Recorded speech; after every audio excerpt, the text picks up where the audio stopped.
آپ سے شروع کرتے ہیں. مجھے بتائیے کہ اب تک کی پی ایس ایل کے میچز, کیا وہ جو ہماری ایکسائٹمنٹ تھی, کیا جس کا انتظار رہتا ہے, کچھ ویسی کرکٹ دیکھنے کو ملی ہے؟ بالکل بھی نہیں ملی. اور اسپیشلی پاکستان ٹیم کو جو فائدہ پہنچانے والی چیزیں, net run rate, strike rate, بہترین بالنگ میں اسٹرائک ریٹ, بالنگ میں اکانومی, یہ سب چیزیں نیچے ہی کی طرف نظر آ رہی ہیں. وہ جو ہمیں پاکستان میں چاہیے تھی کہ اسٹرائک ریٹ بڑھاؤ, اور ابھی تک اس 17 میچوں میں 34 اننگز ہوئی ہیں, صرف 9 دفعہ 200 پلس ٹوٹل کراس ہوا ہے, اور ان 9 دفعہ میں ظاہر ہے ایک ہی میچ میں بھی 2-3 دفعہ ہوا. جی, تو یہ پاکستان کرکٹ کو اس سے زیادہ کی ضرورت ہے.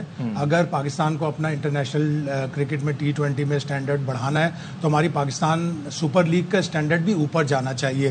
وہ جو بولرز جو پاکستان کے لیے کھیلتے ہیں, وہ جو بیٹر جو پاکستان کے لیے کھیلتے ہیں, ان کی پرفارمنس ابھی تک اتنی اوپر نہیں نظر آ رہی.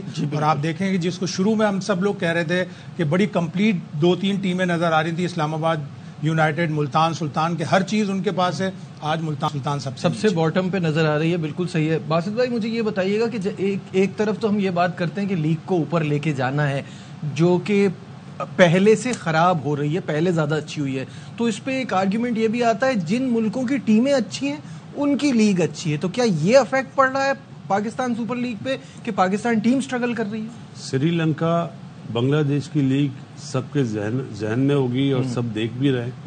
ان کے یہاں کرکٹ ہمارے یہاں سے اچھی ہوئی ہے.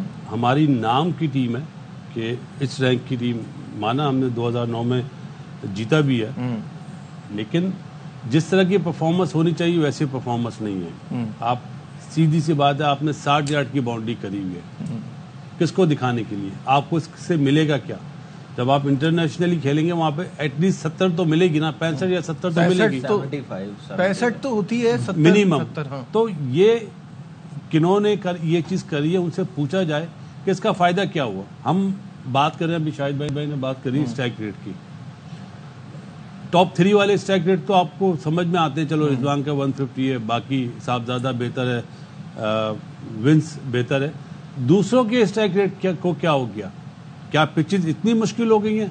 لاہور کی پاٹھا پچ ہے, بیٹنگ پچ ہے, تھوڑا سا باؤنس ہے, اور اس پہ ہم اس طرح ایکسپوز ہو رہے ہیں کہ اگر کوئی ٹیم 178 کر رہی ہے تو ہم 65 رن سے میچ ہار رہے ہیں. تو یہ تو ہماری کرکٹ نیچے جا رہی ہے. گیمز آر ون سائیڈڈ, تو یہ بڑی پریشانی کی بات ہے. آپ دیکھیں ہمارے اس دفعہ بہت اچھے پلیئر آئے ہیں, جو کرنٹ پلیئر ہیں, چاہے اپنا مچل ہو, ونس ہو یا ولیمسن ہو, لیکن ہماری کرکٹ نیچے جا رہی ہے. ہماری کرکٹ کھلانے والوں کو عقل ہی نہیں ہے کہ کس بیس پہ کھلائیں. شاید آپ کو یاد ہوگا ٹورنامنٹ سے پہلے ہماری آپ کی بات ہوئی تھی کہ ہم نے کہا سلیکٹرز کو انہیں ایک لائحہ عمل دینا چاہیے کہ یار جتنی بھی فرنچائز ہے, ہمارا یہ پلان ہے سلیکٹرز کا, کوشش کریں اس پہ آپ لوگ امپلیمنٹ کرائیں کہ ہم اب اس لڑکے کو ہم ٹیم میں لیں گے. بالکل نظر ہی نہیں آ رہا سوائے صاحبزادہ کے اور علی رضا کے. کوئی تیسرا بیٹر تو یا بالر تو بتا دیں جو ایسا صحیح بیٹر تو بالکل بھی ایسا کوئی نہیں فیل ہوا کہ جو اس سے آئیڈینٹیفائی ہو رہا ہو.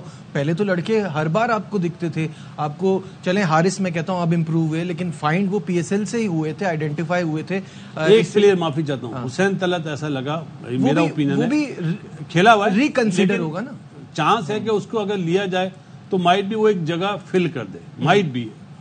ایشو یہ ہے کہ نیا کوئی آئیڈینٹیفائی نہیں ہو رہا. دیکھیے اس پی ایس ایل میں یہی ایک بڑی پوائنٹ ہے پاکستان کی کرکٹ کے لیے. سب سے پہلے تو جو باتیں کی ہے, میرے لیے جو افسوس والی بات ہے نا, ہم لوگ ابھی تک پروفیشنلی کرکٹ کو ڈیل نہیں کر رہے. ہمیں آئیڈیا نہیں ہو رہا ہے کنڈیشن کیا ڈیمانڈ کر رہی ہے, اپروچ کیا ہونی چاہیے, ہم لوگوں نے بالنگ کیا کھلانی ہے, پچ کا بالکل آئیڈیا نہیں ہو رہا.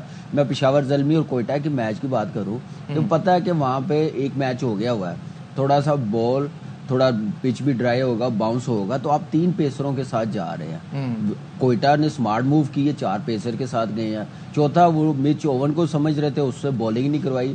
8 اوور آپ نے اسپنر سے کروا لیے, 4 اوور آپ نے سائم ایوب سے کروا لیے. اور آپ دیکھیں پہلے 6-7 سال جو آپ نے بات کی شروع میں کہ اس پی ایس ایل سے ہمیں نظر آتا تھا ٹیلنٹ, لوکل پلیئروں کی پرفارمنس نظر آتی تھی. یہاں پہ اس بار اور لاسٹ ایئر بھی کوئی اتنی خاص پرفارمنس نظر نہیں آ رہی.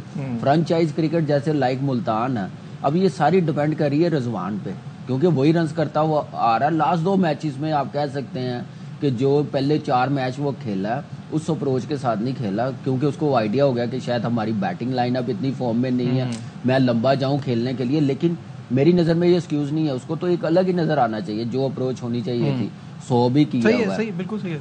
تو لیکن یہ ہے کہ ہمیں اپنی, جب تک ہم اپنے لوکل پلیئر پرفارم نہیں نہ کریں گے تب تک اتنی وہ دیر لیگ اوپر نہیں جائے اوپر بھی گی. نہیں جائے گی. لوکل پلیئر اوپر لے کے جاتے ہیں. صحیح انٹرنیشنل کرکٹ میں جو بھی پرابلم ہے, لیکن یہ برانڈ ایسا ہے کہ ہمارے پلیئر اٹھا سکتے ہیں. باسط بھائی نے صحیح کہا, جو انٹرنیشنل پلیئرز آئے ہیں اس کا پورا فائدہ اٹھانا چاہیے. بالکل. شاید بھائی دیکھیں, انٹرنیشنل پلیئر تو آپ کو انٹرٹینمنٹ دے گا, وہ یہاں آ رہا ہے اسی وجہ سے آ رہا ہے کہ اس کی پرفارمنس اچھی ہے, اس کی ڈیمانڈ ہے. جب تک آپ کا لوکل پلیئر نہیں دے رہا تو پھر حاصل کیا ہو رہا ہے ہم کو پی ایس ایل سے؟ میری اس پی ایس ایل سے پوری ایک بڑی خواہش یہ ہے کہ ایک Pakistani batter single handedly match جتوا دے, ایک Pakistani bowler single handedly match جتوا دے. فہیم اشرف نے اس دن بڑی اچھی بالنگ کی, اور ایک دن پہلے کامی یہی کہہ رہا تھا کہ بیٹنگ تو اس نے دکھا دی, اس کو بالنگ بھی دکھانی پڑے گی, تو اس نے بالنگ دکھائی, لیکن لیٹ آرڈر میں اس نے زیادہ آؤٹ کیے جب آلریڈی میچ ڈیسائیڈڈ ہو چکا تھا. ایسی کوئی بالنگ کرے ایک بالر کہ میچ سنگل ہینڈڈلی جتوا دے. اس دن خوشدل شاہ نے پہلا میچ کراچی کنگز کو جتوایا, لیکن سامنے سے جیمز ونز نے بڑی زبردست اننگز کھیلی تھی, 100 کیا تھا. ایک پلیئر اس دن, جس دن ابھی حسین طلعت کی بات کی باسط نے, حسین طلعت کے پاس گولڈن چانس تھا, 33 for 3 پہ وہ بیٹنگ کرنے کے لیے آیا, اس نے اپنے 39 رنز بنائے, 34 گیندوں میں 39 رن بنا کے وہ سائیڈ اس نے پکڑی, چلا گیا. یہ ہوتی ہے کوالٹی ایک اچھے پلیئر کی, کہ اگر 39 رنز کو وہ 89 کرتا, پشاور زلمی کو میچ جتواتا, تو میں مانتا کہ واقعی اس کا کم بیک ہونا چاہیے.